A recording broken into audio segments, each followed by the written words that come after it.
considered as one of the seven wonders of the natural world. So, ang tanong saan sila nanggagaling? Ang mga hayop na ito ay nanggagaling sa South Serengeti. Ang ginagalawan nila ay ang tinatawag na Serengeti Mara Ecosystem.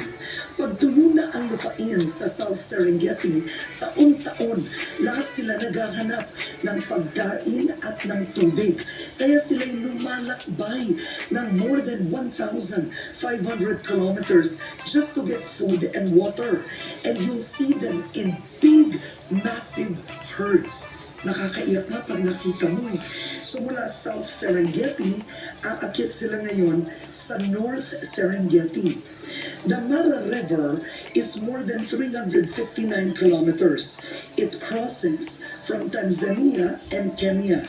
Kaya ang mga hayop from Serengeti ay tatalon. This is the iconic river crossing at ang ilan sa kanila will end up crossing to Kenya or the Masai Mara.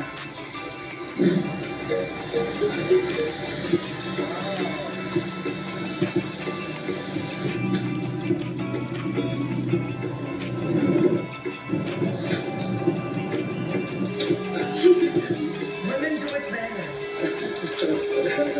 He just landed in Lake Manyara. Wow, ang kali. Reminiscent. Yeah. So ito daw tawag nila African massage. Diba?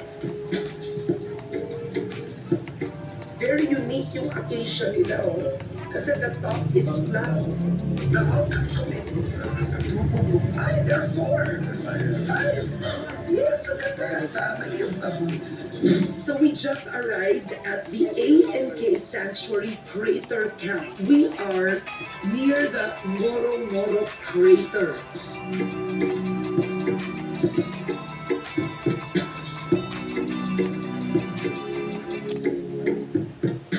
Ang bili nila, you can't go out at night alone. Delikado because this isn't fenced. So yung mga hayop, pwedeng, alam mo yun, hindi mo alam. They could be around. So dapat mag-flashlight ka to alert them that lalabas ka ng tent mo.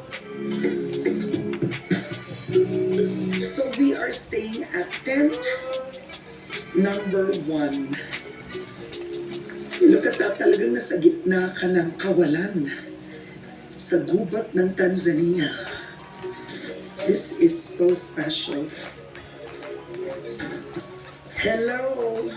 Jumbo, Hi. you're welcome to the